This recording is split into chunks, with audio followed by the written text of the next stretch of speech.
Bienvenue sur DMG TV, les histoires mystiques. Tu es nouveau sur la chaîne, n'oublie pas de t'abonner, de laisser un commentaire, de liker et de partager. Tu vas raconter une histoire et un numéro à l'écran sur le plus 237 655 81 90 17. Envoie ton histoire et on va jouer sur YouTube, Facebook et TikTok. On poste plusieurs histoires tous les jours sur YouTube, la chaîne c'est DMG TV.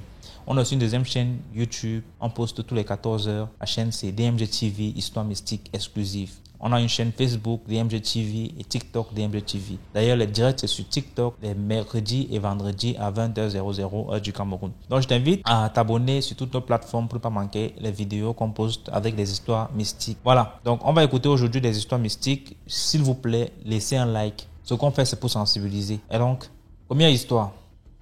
Ok, bonsoir à tous. J'espère que vous allez bien.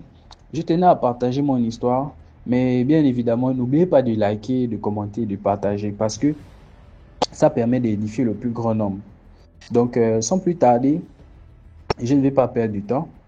Récemment sur les réseaux sociaux, j'ai écouté un jeune homme qui expliquait, il expliquait en fait que il expliquait en fait que la plage il expliquait qu'à la plage, il y a certaines choses qu'il ne faut pas faire à la plage. Il a un peu cité quelque chose, quelques règles, à peu près cinq comme ça. Mais moi, j'ai oublié déjà, ça m'est échappé. Mais quand même, je me rappelle de quelques règles. Il disait en fait que quand vous partez à la plage, évitez d'avoir des rapports sexuels dans l'eau, en fait. Évitez d'avoir des rapports sexuels dans l'eau. Ça fait qu'il y a des esprits dans les eaux là-bas. Bon, lui disait les mami wata, tout ça.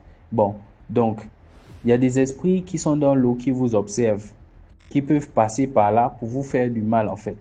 Parce que vous êtes en train d'ouvrir une porte, vous ne connaissez pas quelle porte on a déjà parlé sur votre vie. Donc, ça peut être très dangereux pour vous. La première chose qu'il a eu à dire. Et la deuxième chose, il a eu à parler, en fait, de ceux qui vont à la plage, qui portent les bijoux. C'est pas mauvais de partir avec et de porter les bijoux, mais il y a d'autres qui, quand ils vont à la plage, là, ils portent les bijoux là sur eux et ils se lavent avec. Ils rentrent dans l'eau. Souvent, quand vous partez dans les eaux, comment on appelle? L'eau naturelle, là, pas la piscine, l'eau naturelle, là. Il y a beaucoup de choses que les gens viennent faire dans l'eau et il y a beaucoup d'esprits qui sont là-bas. Il y a des gens, on les attire comme ça, là, rien qu'à cause de ce que tu portes sur toi. Ceux qui sont chanceux, ils perdent souvent leurs bijoux, mais il y a d'autres, souvent, eux-mêmes, on les tire dans l'eau. Et ça, c'est un truc qui est arrivé très souvent. Maintenant, il y avait une troisième règle qu'il a eu à dire.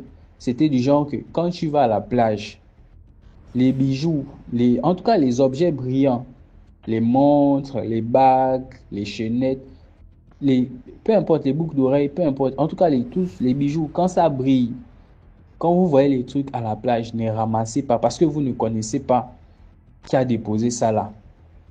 Beaucoup ont perdu leur vie, ils ont gâché leur vie comme ça là, en ramassant des choses qu'ils ne connaissaient pas. Ils sont partis avec ça. Là, on parle des bijoux, même les miroirs aussi. Les miroirs, ils- ok, donc je vais un peu m'arrêter par là pour parler aussi d'une histoire que moi-même j'ai vécue dans ce sens. J'avais fait quelque chose, ça n'a rien à voir avec les règles que lui l'avait dit là, mais moi j'ai vécu quelque chose d'un peu différent parce que je suis parti une fois à la plage.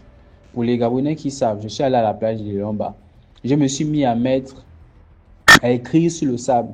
J'écrivais Dieu est bon, Jésus est bon, tout ça, tout ça. Mais en quelque sorte, c'est une forme d'évangélisation. Parce que j'écrivais sur le sable.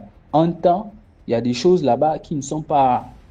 Nous tous, on sait que ce n'est pas des bonnes choses. Et toi, quand tu viens écrire les choses que non, Dieu est bon, Dieu guérit, machin et tout, Jésus, tout ça là. Donc, tu es en train de, en quelque sorte, déclarer une guerre. Déclarer une guerre en quelque sorte. Et donc, la guerre ne se passe pas toujours que non, voilà, on va te faire tomber dans l'eau parce que je ne suis pas allé à l'eau. Je suis juste allé écrire parce que j'attendais quelque chose pour aller travailler. J'attendais quelqu'un pour aller travailler. Donc, quand j'ai fini d'écrire ça, je suis retourné à l'endroit où je devais aller travailler. DMG, quand je suis parti, j'ai rencontré une fille. Non, mais c'est vrai qu'elle est jolie d'abord de base, mais elle avait une attirance, un charme. Le jour où j'ai parlé avec elle, en fait, je ne l'ai pas oublié. Peut-être 2, 3 mois plus tard, c'était elle que je cherchais seulement à revoir. C'est-à-dire qu'aucune fille n'est passée dans ma tête devant elle, en fait. C'était elle seulement que je voulais revoir. Et quand je l'ai revue, je passe un peu les détails, hein, mais La conclusion de ça, c'est que après peut-être, aujourd'hui, ça fait 10 ans qu'on s'est connus, mais il n'y a pas quelqu'un que le diable a utilisé puissamment comme ça là pour me fatiguer. Il n'y a pas quelqu'un que le diable a utilisé puissamment comme ça. C'est comme si on l'avait seulement envoyé dans ma vie pour venir amener le malheur. Et moi, je crois vraiment que si Dieu veut venir dans ta vie, là, il va passer par quelqu'un. Si Satan aussi veut venir dans ta vie, là, il va passer par quelqu'un. Donc maintenant, ça à toute personne d'user le discernement, de faire preuve de discernement. Donc, je ne sais pas si ça peut aider quelques personnes. Ne ramassez pas les bijoux que vous voyez à la plage. Quand vous partez à la plage avec les bijoux, évitez de plonger avec ça dans l'eau. Maintenant, quand vous voyez aussi, comment on dit ça là? Arrêtez aussi d'aller faire les choses aussi dans l'eau parce que vous ne savez pas ce que vous êtes en train d'ouvrir. Si c'est la piscine encore, parce qu'on ne peut pas vous contrôler. Je sais qu'il y a des gens là, vous n'aimez pas écouter les conseils. Donc, si au moins c'est la piscine, c'est pas grave. Mais l'eau que vous connaissez, l'eau naturelle qu'on voit là, les gens partent faire les choses là-bas. Donc, vraiment, faites très attention. Faites très attention. Donc, je vais m'arrêter par là. Donc, on continue dans les partages et tout. Voilà. Bon, au revoir. Merci beaucoup pour l'histoire. Maintenant, on passe à la deuxième histoire. Salut DMG. Je suis une jeune fille camerounaise qui vit à Douala. Mon histoire, c'est que en 2015, j'étais dans un quartier à Douala, plus précisément à Mbopi, pour ceux qui connaissent Mbopi. Dans ce quartier, je vivais avec une tante et son mari, avec les enfants de ma tante et moi avec eux. J'étais dans les églises de réveil où par moment, j'avais des visions, par moment, je pouvais prier, dormir, voir quelque chose et lui révéler en fait le matin à quelqu'un ou alors prier sur le sujet en fait. Un jour, on avait une grand-mère à la maison qui était très malade déjà, qui était la maman à ma tante. Elle était très malade et cette période, j'étais toujours avec eux, j'habitais dans leur maison. Puis, cette nuit, une nuit, j'ai dormi. J'ai prié avant de dormir, j'ai prié, j'ai dormi. Dans la nuit, je rêve que je suis au cimetière. On me fait entrer un monsieur qui est habillé en noir, rouge, un long vêtement noir et rouge, si je me rappelle bien, qui me faisait entrer dans un cimetière très tard dans la nuit. Et pendant que nous étions en train de marcher, il y avait les tombes à gauche, à droite, à gauche, à droite. Et dans mon cœur, je me suis posé la question, mais pourquoi il m'amène dans le cimetière à l'heure-ci? C'est pour faire quoi? Et au-dedans de moi, j'ai dit, ah Seigneur, moi je te remets ma vie, je prie, je me couvre dans le sang de Jésus. Et pendant ce temps, quand j'ai dit ça, on a continué à marcher. Il était devant moi. Il marchait devant moi à un certain niveau, à quelques mètres de là où il voulait qu'on aille, toujours dans le cimetière. Il y avait un cercueil devant nous. Et dans le cercueil, il y avait une vieille dame couchée. Elle avait un vêtement blanc, de couleur blanc. Il y avait du bleu ciel et du blanc. Donc, son vêtement avait deux couleurs. Et son cercueil était habillé à l'intérieur avec le même tissu qu'on avait mis sur elle. Et maintenant, nous étions à peut-être à 2 mètres de, du cercueil, en fait. Le monsieur a parlé en patois, disant, je vais lui dire en français, voici, il a dit, voici la personne que tu m'as demandé. Et il dit à la femme, à la vieille dame, lève-toi et fais juste un jeu de main. Donc il a montré un jeu de main. La vieille dame qui était couchée avait des yeux fermés et des bras croisés sur la poitrine. Il a montré un jeu de bras que c'est le même jeu de bras que la dame devait faire pour que elle prenne ma vie et moi je me couche à sa place. Donc le monsieur a dit, fais ce jeu de bras, tu vas te lever et elle va prendre ta place. Et moi j'étais là derrière lui, je voyais tout ce qui se passait là devant. Et la vieille dame s'est levée, elle a levé le côté de ses épaules et s'est assise, toujours avec des yeux fermés. Et moi je regardais tout ce que la vieille faisait. Et du coup, quand elle a enlevé ses mains sur sa poitrine, le temps de faire le geste, écoutez bien, les abonnés, écoutez très bien, le temps de faire le geste que le monsieur avait demandé qu'elle devait faire pour qu'elle prenne ma vie et moi je devais mourir à sa place. J'ai vu une ombre. Donc j'ai vu l'aspect d'un homme passé en blanc, en vêtements blancs, tout près de moi et du marabout venir frapper les mains de la vieille femme, frapper les deux bras de la vieille femme. C'est passé. Je regarde, je ne vois personne. Et quand ce geste a été, cet acte a été posé, le marabout a disparu. Et la vieille dame a encore posé ses deux bras sur sa poitrine et s'est encore recouchée comme elle était au départ. Et quand elle s'est recouchée, du coup, je me suis réveillé. Quand je me réveille, c'était déjà le matin, je pense, il était 5 heures, un truc comme ça. Je demande, Seigneur, qu'est-ce que j'ai vu? Qu'est-ce qui s'est passé? Du coup, je me suis mis à prier, à dire merci à Dieu, merci, merci, merci, merci.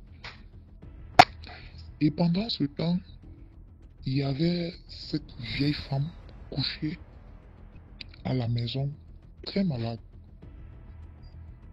Mes chers amis, ne négligez pas ce qu'on appelle la prière. Prendre Dieu au sérieux. Après cet acte-là, j'ai prié, la journée est passée. Quelques jours plus tard, pendant que nous étions toujours dans le quartier, il y avait une jeune dame parmi les filles de cette maman chez qui je vivais. Elles me disent, non, il faut que tu nous amènes, tu nous apprennes à pédaler, parce que moi je faisais du vélo, je connaissais très bien pédaler. Elles ont dit, non, aujourd'hui tu vas nous apprendre à pédaler, il faut que tu nous apprennes. J'ai dit, ok, il n'y a pas de souci. On avait un espace pas très loin de la maison, nous sommes allés là-bas. Après, on a fait peut-être maxi 1 heure. J'ai essayé de leur montrer un peu, et on a dit, bon, il est déjà 17h, 16h30, 17h, il faut qu'on rentre. En rentrant, je prends le vélo pour rentrer avec. Parmi les enfants de ma tante, une me dit, l'aînée, elle me dit, donne-moi le vélo, je vais rentrer avec. Je vais pédaler pour rentrer. Je lui dis, non, je ne te donne pas ce vélo, je vais rentrer avec. Elle dit, jamais je ne rentre pas avec. Sinon, personne ne bouge ici. Je me mets à pédaler, je vais aller très vite pour qu'elle ne me rattrape pas. Elle court derrière moi. Elle me rattrape, je lui donne le vélo. Et quand je lui donne le vélo, moi je me mets à marcher avec les autres sœurs pour rentrer. DMG. À quelques mètres, nous étions peut-être à 4 ou 5 mètres. Devant nous, il y avait un grand rocher. Donc, le temps juste pour elle de poser le pied sur la pédale et bien tenir le guidon. Elle a cogné le vélo sur le rocher. Et après, quand elle cogne le vélo sur le rocher, tu sais que entre les deux jambes, quand tu es sur le vélo, il y a les vélos qui ont un fer là, qui relie le guidon et le siège. Il y avait un fer au milieu. Quand elle a cogné le vélo sur le rocher, elle a glissé du siège. Elle a glissé du siège et sa partie intime a frappé sur le fer qui était juste lié au guidon et au siège. Elle a poussé un cri. On a demandé qu'est-ce qu'il y a. Elle a dit, elle a frappé sa partie intime sur le fer. On a dit, ah, ça va aller. C'est juste que c'est là et ça va aller. Elle est descendue. On a marché avec le vélo. Pendant qu'on marchait, elle dit, elle ne se sent pas bien. Elle ne se sent pas bien. Elle sent sa partie intime bizarre, bizarre, bizarre. Après, on a marché, arrivé à la maison, elle regarde sa partie intime. On se rend compte que ça a fait une petite blessure et ça a gonflé. Elle a commencé à paniquer. Sa soeur aussi, la petite soeur a commencé à paniquer. Moi aussi, j'ai paniqué un peu, mais j'ai voulu la ramener, genre, non, t'inquiète pas, c'est parce que tu viens de cogner que c'est enflé. Plus les minutes passaient, elle faisait que crier. On l'a amenée dans un centre de santé à côté. On lui a fait, je pense, une injection, on a donné des comprimés. Pour marcher de là à la maison, on arrive à la maison, elle ne fait que crier, crier, crier, crier, crier, crier. Plus les minutes passaient, son vagin ne faisait que gonfler, gonfler, gonfler, gonfler, gonfler. Après, on a appelé les parents. Ses parents, on a dit ça ne va pas. On a expliqué la situation. D'autres personnes disaient, vous êtes sûr que c'est le vélo? Vous êtes sûr? On dit oui, on était pédalé. Voilà ce qui s'est passé. Et la grand-mère qui était malade était au salon couchée. Après, on dit, on explique à la grand-mère, ils ont expliqué à la grand-mère ce qui se passe. La grand-mère s'est mise à pleurer, à pleurer, à pleurer, je ne sais pas. TM, je ne sais pas si quelqu'un d'autre a écouté ce que cette maman, cette grand-mère disait ce jour. Elle criait à haute voix, laissez ma petite fille, prenez-moi. Laissez ma petite fille, prenez-moi. Et on a amené la petite fille à l'hôpital. On a fait des soins, je pense que c'était un vendredi. Oui, un vendredi. Ensuite, nous sommes restés à l'hôpital. Même à l'hôpital, les docteurs ont dit qu'ils n'avaient jamais vu ce genre de cas. Des gens sont venus de partout pour voir, pour parler, dont des gens parlaient. On ne faisait que demander, vous êtes sûr que ça c'est le vélo? On dit c'est le vélo. Et ça avait fait, ça, elle avait, le fer avait coupé une veine à l'intérieur de son utérus. Et elle a eu l'hémorragie interne. C'est ça qui avait gonflé sa devanture. Et quand Le vendredi, nous sommes entrés à l'hôpital. Samedi, on l'a opéré. Lundi, il fallait sortir de l'hôpital. Le même lundi que nous, on payait les factures pour sortir, le même lundi, sa grand-mère rentrait à l'hôpital. Dans le même hôpital où elle était hospitalisée, où on l'avait opérée. Et pendant ce temps, je suis resté avec elle à l'hôpital, dans les prières, je faisais que prier, j'avais ma Bible, je méditais, je priais. Quand elle est sortie, quelques jours, je peux dire, ou peut-être une semaine après, sa grand-mère est décédée. Si je me rappelle bien, la grand-mère qui est entrée le jour où elle est sortie est décédée. Et elle, tu as aidé, ses blessures ont guéri, même à l'hôpital, on disait, elle ne va plus avoir d'enfants, elle ne va plus, mais Dieu a aidé, elle a enfanté. Qu'est-ce que j'aimerais qu'on retienne sur ce que je viens de dire? C'est la prière en fait. C'est la prière parce que dans le rêve, j'ai prié demandant à Dieu de me couvrir dans le sang de Jésus. Dieu m'a couvert dans le sang de Jésus où l'ennemi voulait m'échanger avec quelqu'un d'autre. Vous comprenez un peu. Donc, il fallait un peu, en quelque sorte, ce que j'aimerais qu'on retienne. Parce qu'il y a des personnes, parfois, tu te retrouves dans le rêve, on te poursuit. Parfois, tu pries et après, tu te réveilles, tu te rends compte que oui, tu as prié, tu as invoqué un truc du Seigneur, tu t'es réveillé. Vraiment, nous devons retenir que la prière est très importante.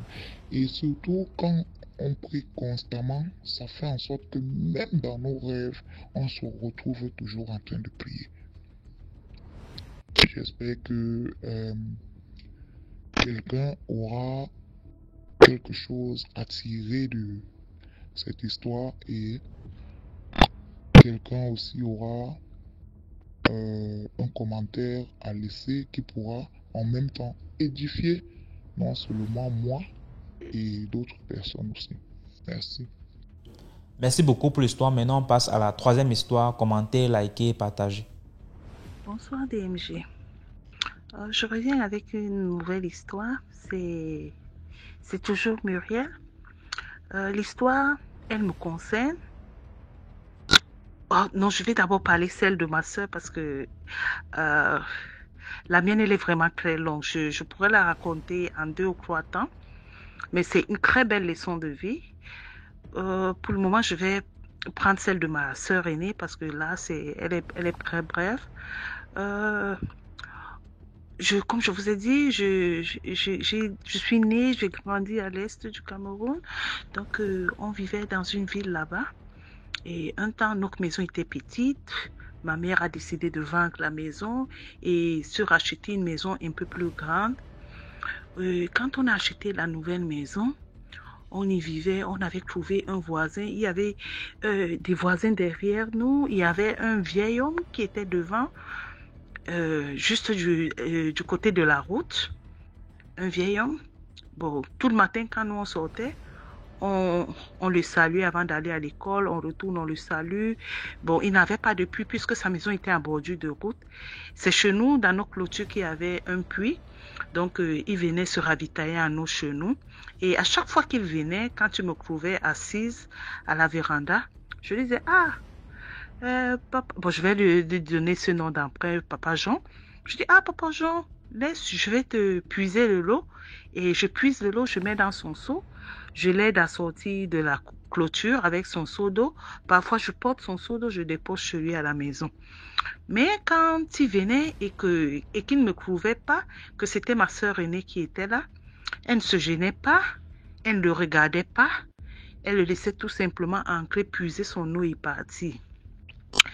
Et on ne savait pas que ça l'énervait autant. Bon, ma grande sœur, elle est quelqu'un qui n'est pas... Elle n'est pas très sociable. Elle, quand elle ne te connaît pas, franchement, elle ne s'approche pas trop, elle se méfie et tout. Donc, quand on était petite, c'est quelqu'un qui était extrêmement timide. Donc, pour elle, c'était normal de ne pas s'approcher de lui, pas lui dire bonjour, pas le puiser de l'eau. Chacun fait pour lui. Donc, lui, ça l'énervait vraiment. Et un matin, ma soeur dort, elle se réveille, elle dit qu'elle a de la fièvre, elle ne se sent pas bien. On lui donne le médicament de la fièvre, ça ne passe pas. Le lendemain, toujours les douleurs, ça pique dedans, ça chauffe au-dessus. Elle se plaignait de tout. Et ma mère dit, mais c'est quoi? Désolée. Et on constate qu'elle a des boutons qui sortent partout sur elle. Quand on regarde, les gens disent, ah, c'est l'ozona. Et on cherche à soigner l'ozona, on va à l'hôpital, on hospitalise, on donne les médicaments, les traitements, ça ne finit pas. Les gens me disent, même comme tu dors avec ta soeur, il faut que tu quittes la chambre, sinon ça va te contaminer, c'est quelque chose de contagieux. Je dis non, je ne peux pas laisser ma soeur comme ça parce qu'elle est malade, tout ça, je suis avec elle parce que si elle ne se sent pas bien dans la nuit, c'est moi qui irai appeler maman. Et toujours comme ça, un jour, ça s'est empiré, elle ne mangeait pas. Ma soeur était mal en point à un niveau où vraiment la santé de ma mère aussi se dégradait parce qu'elle ne comprenait vraiment pas ce qui arrivait à son enfant. Toute la maison on était bouleversés quoi.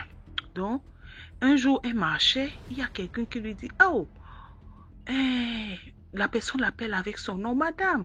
C'est quoi? Pourquoi tu marches comme ça sous le soleil en parlant seule? Et elle dit à la personne, ah, ma fille est née depuis plus de 2 semaines, on a tout fait, on va à l'hôpital, on fait ceci, mais il n'y a aucune solution à ce problème. Toute une partie de son corps est pourrie de zona. Et la personne lui dit, ah, si vous êtes parti à l'hôpital, on n'a pas soigné, c'est que c'est mystique. Et ma mère dit, moi je ne connais pas les marabouts, je ne connais rien, comment je vais faire? La personne dit, non, laisse, je vais t'amener quelque part. Et il y a un pasteur qui vient d'arriver ici, un pasteur exorciste, je vais t'amener chez lui et tu verras. Elle a pris ma mère, elle l'a amenée chez le pasteur. Et quand elle arrive chez le pasteur dit, oh, va acheter, amène ta fille, j'ai vu le problème. Et quand ma mère amène ma soeur, il demande à ma mère, va l'acheter un Fanta. Tu achètes, j'ai oublié, c'est une histoire qui date de plus de 20 ans aujourd'hui. Il dit à maman d'acheter quelques petits trucs qui ne coûtaient vraiment rien, un Fanta, des petits trucs, peut-être des bonbons comme ça. Ma mère amène, il divise le Fanta en deux, il donne une partie à ma soeur de boire, il prie sur l'autre, il prend de l'eau bénie, l'huile bénie, il essuie sur ma soeur. Mais DMG, tu ne peux pas voir. C'est la nuit où ma soeur, plus de 2 semaines, elle n'avait pas fermé l'œil. La première nuit qu'elle ferme l'œil. Et le pasteur a dit à ma mère, allez, ceci j'ai seulement donné, c'est pour qu'elle se sente bien, pour qu'elle puisse dormir. Mais demain, vous revenez et je vais faire des choses. Et quand le monsieur est venu, il a dit à ma mère, si tu veux, accorde-moi la permission de venir chez toi. Je vais déterrer des choses que tu ne peux... Les gens, même tous les sorciers aux alentours de ta maison vont déménager. Parce que vous êtes entouré des sorciers. Vous avez un monsieur devant votre maison. Il est tellement fâché de ta fille parce qu'elle ne l'aide pas à puiser de l'eau, à faire des petits trucs. Par contre, ton autre fille, elle le fait gentiment. Donc pour lui, c'est cette colère. Ça, c'est un avertissement qu'ils ont donné à ta fille. Si vous ne bloquez pas maintenant, c'est au cimetière que tu seras en train de pleurer la prochaine fois. Parce que c'est des gens très mauvais, avec des intentions très mauvaises. Aujourd'hui, je vais la délivrer, je vais la laver, je vais purifier son corps. Mais fais en sorte, si tu ne veux pas, vends cette maison, vous partez de là. Parce que où vous êtes là, vous êtes entouré des sorciers et des très méchants sorciers. Il dit à ma mère, si tu veux, va auprès de lui. Ne le montre pas que tu sais ce qu'ils ont fait, mais va auprès de lui, cause avec lui, tu parles de tes enfants. Tu verras que parmi tes enfants, il choisira celle qui puise toujours l'eau.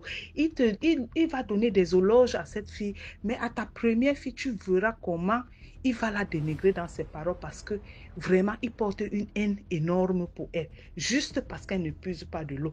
Et ma mère, elle est allée, elle a commencé à parler avec lui, pas Jean, patati, patata, et il a commencé, oui, ta gentille fille qui passe ici, elle nous dit bonjour, elle me puise de l'eau, je l'envoie m'acheter des bâtons de manioc, elle va. Mais ta fille là, vraiment, c'est une mauvaise fille. DMG, dès qu'il a dit ça, ma mère, elle ne discutait pas beaucoup. C'est elle qui a acheté la maison. Elle a revendu la maison. On est nous partis. Ma mère dit qu'elle ne peut pas la concurrence de sorcellerie avec les gens. Et ils ne peuvent pas faire les choses dans la nuit. Elle va se lever dans la journée, commencer à marcher au lieu d'aller faire son commerce pour commencer à combattre les sorciers. Donc mieux, elle laisse où elle les a trouvés et part. Donc c'était pour attirer l'attention des uns et des autres que soyons prudents, soyons vraiment prudents. Et surtout, soyez gentils à n'importe quel endroit où vous vous trouvez. On ne sait jamais. La gentillesse que vous voyez là, ça peut vous enlever d'un fossé où vous n'avez pas l'idée. Vous pouvez arriver parmi les sorciers, mais à force d'être gentil, ça vous épargne de beaucoup de choses. Je l'ai vu par moi-même et par ma mère. Vraiment, ça, c'est un témoignage vivant que je vous donne. Soyez gentils. Soyez gentils. C'est très, très important dans cette vie. En tout cas, mes frères, soyons couverts par le sang de Jésus-Christ. Et surtout, n'arrêtez pas de prier. Très, très important. Allez, bonne soirée à tous. Merci beaucoup pour l'histoire. Maintenant, on passe à la 4e histoire.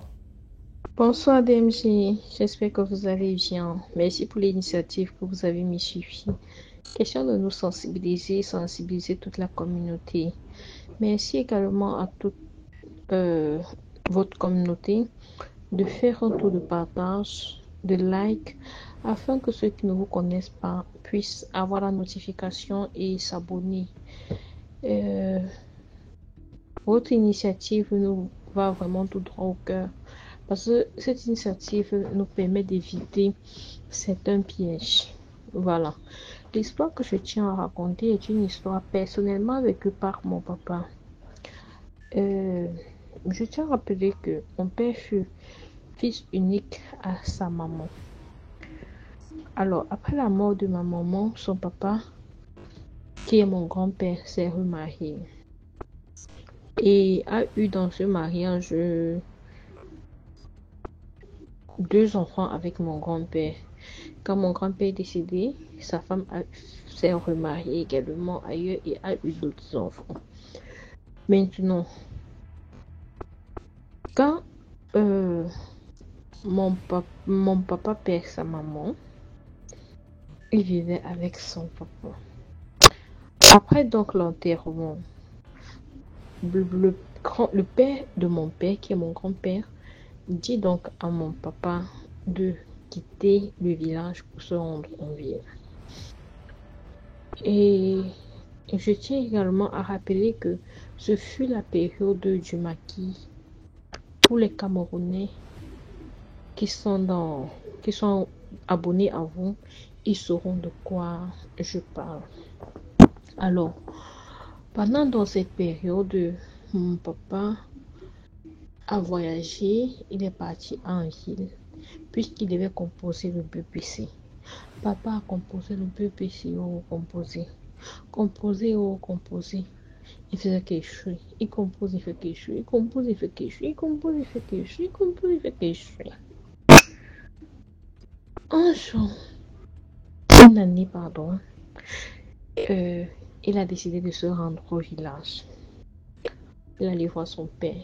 C'est comme ça que son père lui dit maintenant que, ok, comme tu essaies de composer le BPC enfin, moi je propose que tu arrêtes et que tu te lances dans une activité. Il dit à son père que non, papa, il est hors de question que je persévère tant et que je ne puisse pas arriver au bout de mon effort et tout.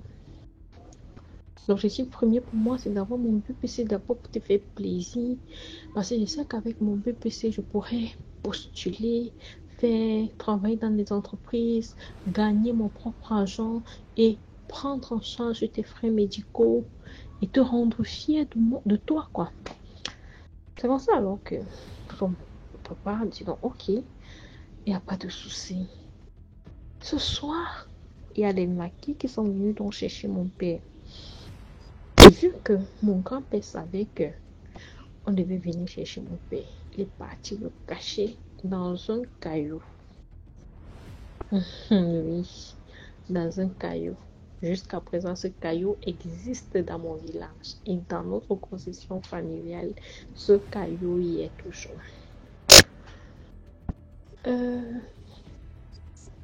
C'est comme ça donc le matin levé, le jour levé, pardon, mon grand-père est parti retirer mon père de sa cachette. Il lui a dit, comme tu vas en ville, moi je te souhaite tout le bonheur du monde. Que cette année soit ton année de réussite. Que peu importe ce qu'il y a devant toi comme embûche, je prie que par la force de mes ancêtres et par la force du Dieu Tout-Puissant, que tu puisses obtenir ton examen. Va et conquiers le monde. Même si tu entends par derrière que je suis mort, je ne voudrais plus que tu reviennes ici de suite. Si la guerre n'a pas cessé, moi je ne veux pas. Je ne veux plus que tu reviennes ici là. Et même si tu entends que je suis mort, je ne veux pas que tu pleures. Comme ça que papa dit donc ok, il prend dans la route, il vient ici à Douala. C'est comme ça que quand il arrive donc, il était question qu'il devait louer une chambre. Il a donc contracté l'un de ses amis en route. Son frère du village, si je peux le dire ainsi. Quand il contacte donc son frère, il lui dit qu'est-ce qu'on peut louer ensemble dans une chambre. J'ai trouvé une chambre. Si tu n'as pas où habiter, tu peux venir vivre avec moi et tout. Son frère dit ok, il n'y a pas de souci, ça me va même tout droit au cœur. Entre-temps, papa donnait cours il enseignait, voilà. Et à cette période-là, c'était la période de mi-temps. Donc, il alternait son enseignement avec ses études. Quand il avait cours le soir, le matin, il partait, il faisait cours chez lui. Quand il devait enseigner, il devait enseigner le soir. Le matin, il partait à l'école pour poursuivre ses études afin d'avoir d'autres diplômes supérieurs et tout. Comme ça donc un jour, il se couche. Le matin, il se réveille tout nu. Net comme il est sorti du ventre de sa mère, Seigneur. Papa d'abord, il n'était pas fort de caractère, genre, il était toujours réservé, posé, discret, pardon. Il était tellement discret que parfois il pouvait me mettre avec toi comme ça, là, il me au fond de lui, mais tu ne peux pas savoir. S'il ne te dit pas que comme tu vois là, voilà, tu ne peux pas savoir. Et comme ça donc, il y a le grand maître de la loge avec qui son cochambré habitait était le père des élèves de mon père. C'est pour ça maintenant que quand le grand maître a vu la photo de mon père, il a demandé à ses enfants, vous connaissez ce monsieur? Les enfants ont dit oui. Ils le connaissent très bien, c'est leur maître.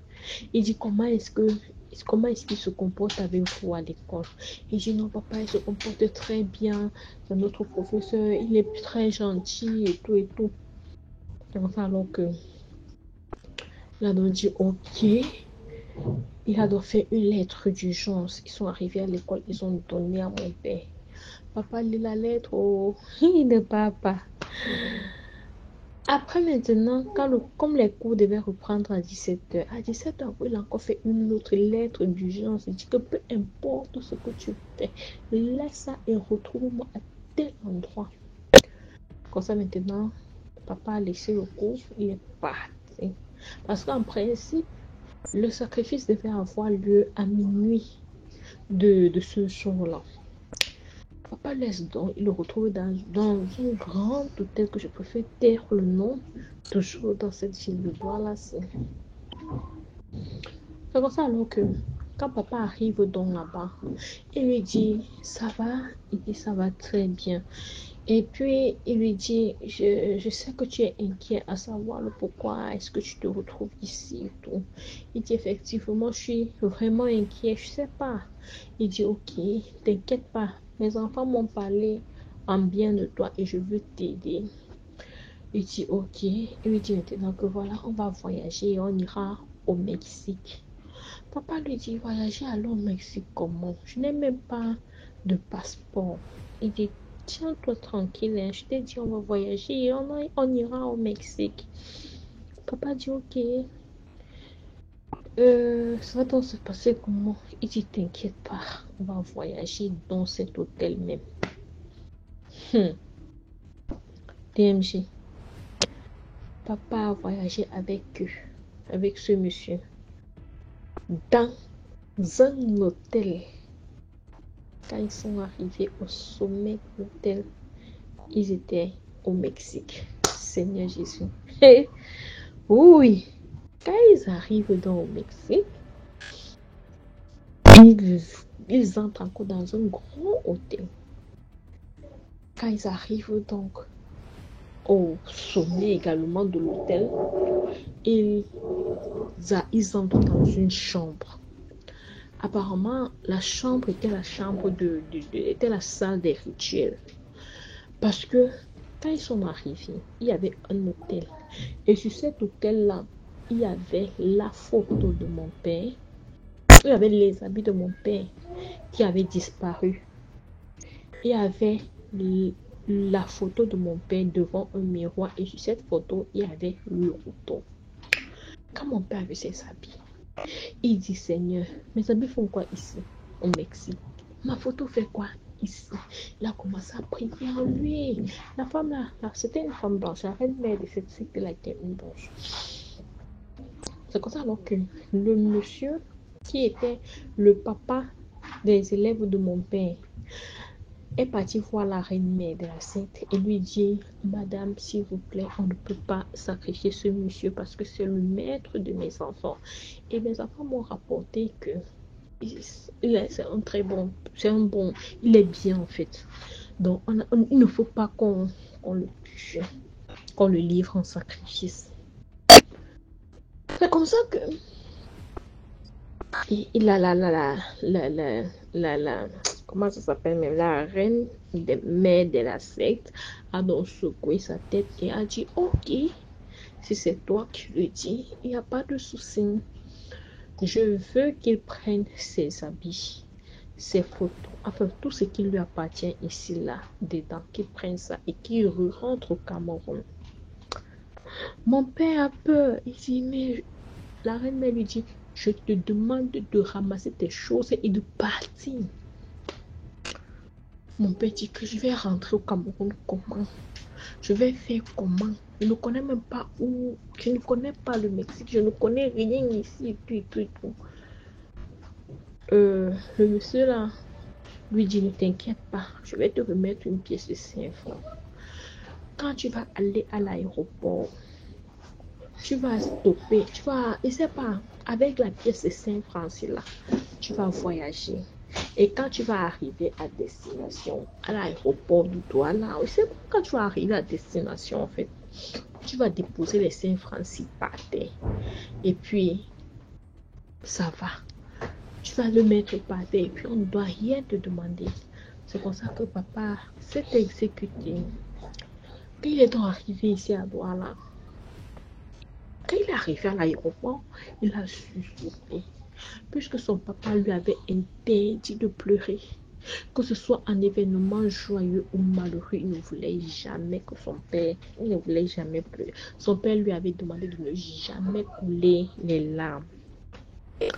C'est comme ça alors que quand il arrive donc, il se retrouve à Douala, il saute. Il voit, il dit que je connais ici, et je connais ici, et je connais ici. C'est comme ça alors que il a donc marché. Au fur et à mesure qu'il marchait, donc genre la distance était plus longue quoi. il a donc vu son ami. Dès que son ami l'a vu comme ça, là, bang! Papa dit qu'il ne connaît pas où il est, où le truc, où la voiture est sortie parce que devant il n'y avait pas de voiture, derrière il n'y avait pas de voiture. Ça a directement ramassé son ami là comme ça, bang! Son ami est mort sur le champ. Papa dit qu'il a pleuré le jour là, oh! Pleuré le jour là. Pleurer le jour là, après ça, il a eu la punition venant de son père. Il est tombé malade, il a fait peut-être 2 semaines comme ça là. Le sang était déjà fini sur lui. Le sang était déjà fini sur lui. C'est comme ça que le sang était tout fini sur lui. C'est où il y a une maman qui l'a aidé bien après. Elle a préparé les remèdes. Il a mangé, il a bu, pardon, et il a recouvert sa santé. Donc, la morale de cette histoire, c'est quoi? Faisons attention à tout ce qu'on invite dans nos vies. Faisons attention avec qui nous partageons de maison, de chambre, encore moins de lit. Parce que l'ennemi, comme un adage le dit si bien, n'est pas loin de nous. L'ennemi est auprès de nous, est plus proche de nous même que nous pouvons imaginer. Donc, c'est ma part de modeste histoire que je voulais raconter pour continuer à égayer, pour continuer à sensibiliser la communauté. Merci encore et agréable soirée à vous tous. Merci beaucoup pour l'histoire. Maintenant, on passe à la 5e histoire. Likez, s'il vous plaît. Ok, bonsoir. Bon, là, je viens avec une 3e histoire. Donc, n'oubliez pas de partager, commenter et liker parce que c'est ce qui permet au plus grand nombre d'écouter les histoires, en fait, et d'être édifié, en fait. Ok, d'accord. Donc, je vais raconter une histoire. L'histoire que je voudrais parler là, c'est une histoire qui s'est passée au Gabon dans une ville minière.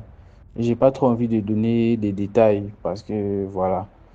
Bon, quand on parle de villes minières, ça peut être n'importe où. On a pas mal de villes minières au Gabon.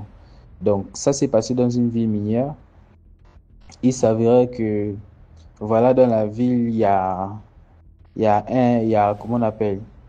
Il y a un cours d'eau là-bas. Il y a un cours d'eau dans cette ville. Et voilà quoi, c'est au coin où les gens partent se laver. Les gens partent, comment on appelle? Laver les habits, voilà, quand ils sont proches, bien sûr. Donc voilà, la vie suivait son cours normalement, jusqu'à ce que, voilà, il y a, comment on appelle? Je tiens à préciser que c'est une ville où vraiment, c'est vrai que c'est une ville minière, mais il n'y a pas tellement de travail, en dehors de ceux qui ont eu la chance d'être embauchés dans la ville, dans, comment on appelle, dans la société qui exploite la mine en question. Donc, ça se fait comment? C'est qu'il y a une partie où il y a des gens qui travaillent, les autres sont on peut dire, c'est presque des villageois en quelque sorte. Donc, c'est un peu ça. Donc, ce qui s'est fait, c'est que, voilà, les hommes ceux qui travaillent là, ils ont l'habitude de sortir avec les petites de la ville, souvent démunis, voilà, pour pas grand-chose, ils sortent avec les filles là. Et c'est ça leur travail là-bas, parce que le temps à coucher les filles là en désordre, n'importe comment, voilà. Et voilà que ce qui s'est fait, c'est que eux, ce sont des gens qui viennent en séjour. Ils viennent, ils partent. Donc, ça fait que, voilà, il y a certaines filles qui sont souvent délaissées à elles-mêmes. Donc, souvent, elles ne prennent pas la peine de garder les enfants là parce qu'après leur père part, ils ne s'occupent pas souvent des enfants en question. Donc, ce qui s'est fait, c'est que il y a certaines filles souvent qui avortent les enfants là. Et quand elles avortent les enfants, elles partent balancer les enfants là à la rivière. Tout ça. Donc, maintenant, qu'est-ce qui s'est passé? C'est une femme blanche, hein. Oui, on avait parlé d'une femme blanche avec des yeux, voilà, des yeux clairs comme ça là, tout ça. Elle est venue, elle a parlé aux sages-femmes qui étaient dans l'hôpital de la ville en fait. Parce que c'est une petite ville, il n'y a qu'un seul hôpital là-bas. Donc, elle est partie, la dame, en tout cas la dame en question, la femme blanche avec les yeux clairs là, elle est partie dans cet hôpital-là. Elle s'est mise à parler, genre, avec un ton assez autoritaire, quoi. Elle a parlé avec, on peut dire que c'est comme si elle les menaçait carrément. Elle parlait avec les dames, les sages-femmes qui étaient à l'hôpital. Elle dit non, vous me dérangez, vous me perturbez avec votre façon de vivre là. Vous venez vous balancer vos enfants chez moi là-bas, tout ça, tout ça. On sent que bon, chez elle, qu'est-ce qu'elle parle même? En tout cas, elle est venue, elle a parlé que non, vous venez faire du désordre chez moi, tout ça, vous balancez vos morts-nés là-bas, les fœtus, les trucs et tout, vous venez. Donc, elle parlait des petites filles qui avortent en fait, qui après viennent balancer ça à l'eau. C'est ce qu'elle disait aux sages-femmes. Et elle a donné un avertissement en fait.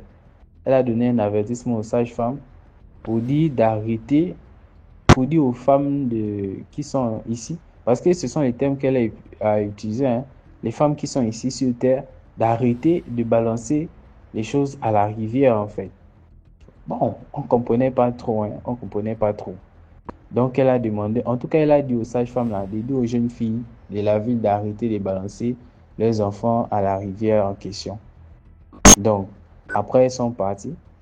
Bien évidemment, l'être humain est comme il est. En tout cas, après, c'est vrai que c'est pas que les gens sont têtus, mais quand même, ça demande quand même une certaine jugeote. Il faut avoir l'esprit ouvert quand même pour comprendre de quoi il s'agit.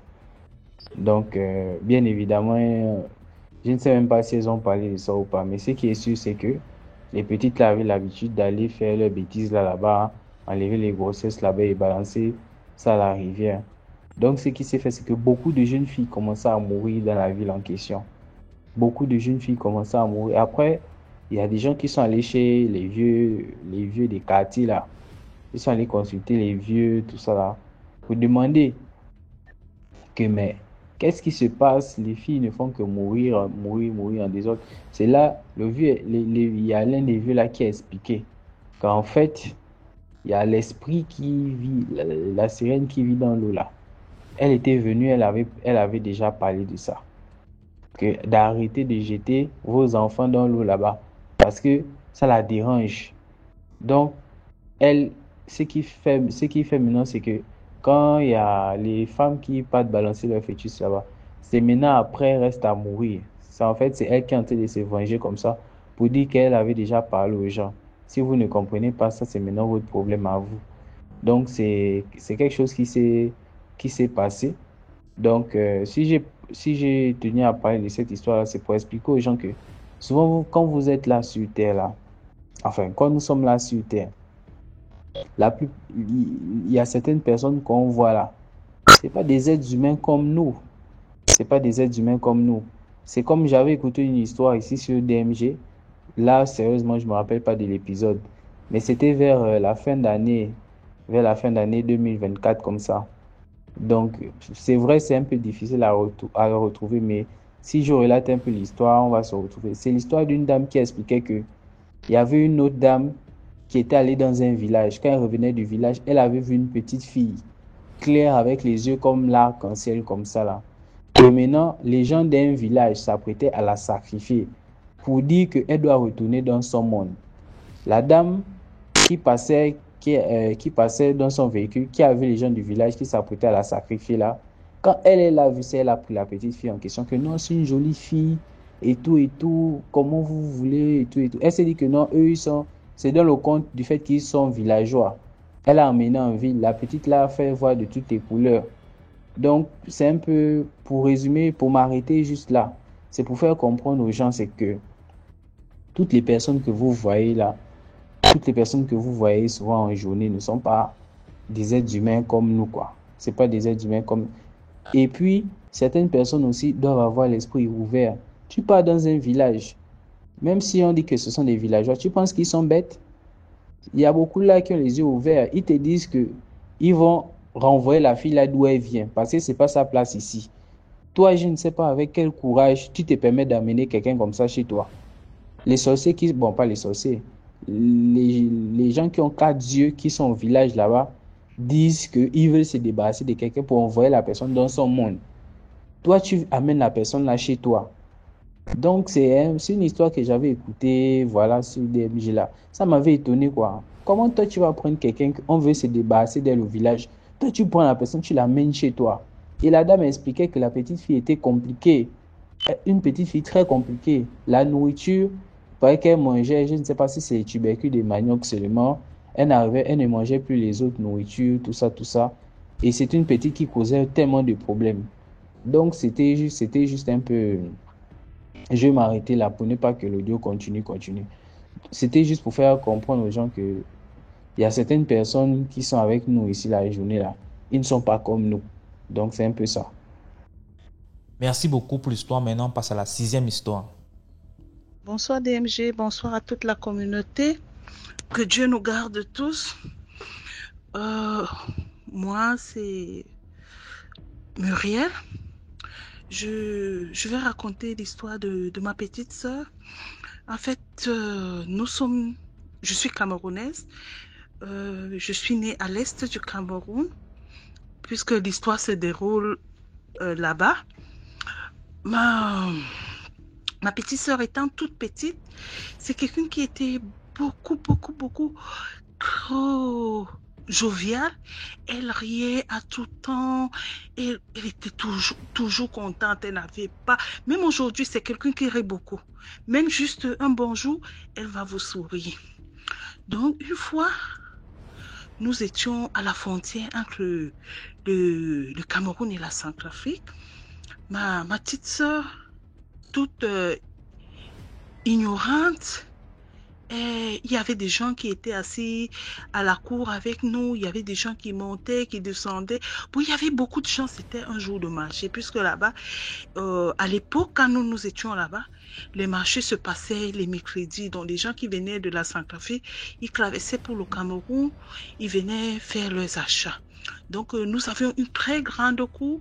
Il y avait des gens qui sortaient de partout, Beto, Douala, Yaoundé, partout dans le Cameroun, qui venaient vendre et ils louaient notre cour.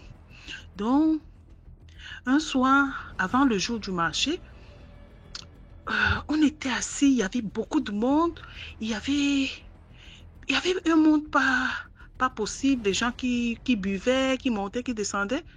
Et là, il y a une scène, j'ai oublié carrément la scène, mais il y avait une scène qui s'était déroulée. Ma petite sœur, on ne sait pas, elle s'est mise à rire. Normalement, elle ne riait pas de ce qui se passait. Elle riait juste comme ça parce que c'est quelqu'un qui aimait beaucoup rire.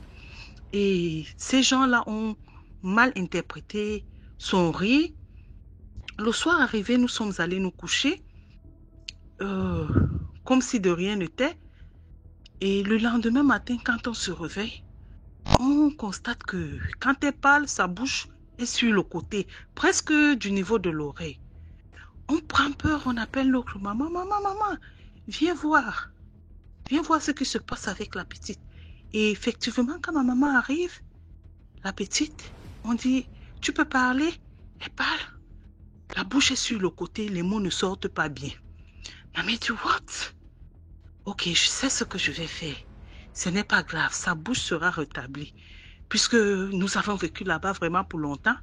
Et ma mère avait appris leur système, elle parlait leur langue. Donc, elle connaissait vraiment comment ces gens se comportaient. Et le soir arrivé, elle a pris le temps, une assiette et une cuillère, elle s'est mise à frapper. Et elle a commencé à dire, je ne suis pas de cette région. Je ne vous connais pas. Vous ne me connaissez pas. Je vis ici avec tout le monde en harmonie. Je ne cherche pas de problème à quelqu'un. Je ne veux pas savoir ce que quelqu'un fait. Je ne veux pas savoir comment vivent les gens et tout. Donc, s'il vous plaît, je ne veux pas avoir de problème avec vous. Moi, je sais ce que vous avez fait. Et je vous demande tout simplement de rétablir la bouche de mon enfant que vous avez penché. C'est un enfant. Elle ne connaît rien. Elle est innocente. Elle ne connaît rien. Vous ne pouvez pas, parce qu'un enfant a ri, pencher sa bouche. S'il vous plaît, je vous donne quelques instants pour rétablir le mal que vous avez fait. Ma mère n'a même pas fini de parler, à moins de quelques minutes, 30 à 45 minutes comme ça, en tout cas moins d'une heure de temps, la bouche de ma petite sœur est revenue à l'ordre. Quand elle veut parler, on voit la bouche et du côté où ça doit être. On dit, what? Maman, sa bouche est revenue à l'ordre. Maman dit, oui. Il fallait que je les effraie comme ça pour qu'ils rétablissent la bouche de mon enfant. Et nous, on a vraiment pris peur. En tout cas, j'ai beaucoup trop d'histoires, mais c'est ma première fois de raconter, donc je ne sais pas si j'ai bien raconté, mais c'était juste pour tirer l'attention des uns et des autres, d'être prudent vraiment. Le monde est méchant. Pour un rien du tout, j'en ai vu. J'ai vécu à l'est du Cameroun. Quand on parle de sorcellerie, oui, c'est vraiment, si on disait on tape sur le dictionnaire, on voit le mot sorcellerie, c'est l'Est qui sortira pour moi. Puisque j'ai vécu là-bas, j'ai vu, même en plein jour, des gens qui luttent la sorcellerie. Donc, soyons prudents et mettons beaucoup nos vies en prière, car seul le Dieu qu'on prie peut nous aider. Allez, passons une bonne soirée et beaucoup de courage à tout le monde, surtout à ton staff et à toi, DMG. Voilà, c'est tout pour aujourd'hui. J'espère que vous avez aimé la vidéo d'aujourd'hui. Commentez, likez, partagez. Si Tom Schnezois a raconté, envoie ton histoire numéro à l'écran. On se prend demain pour une autre vidéo. Ciao.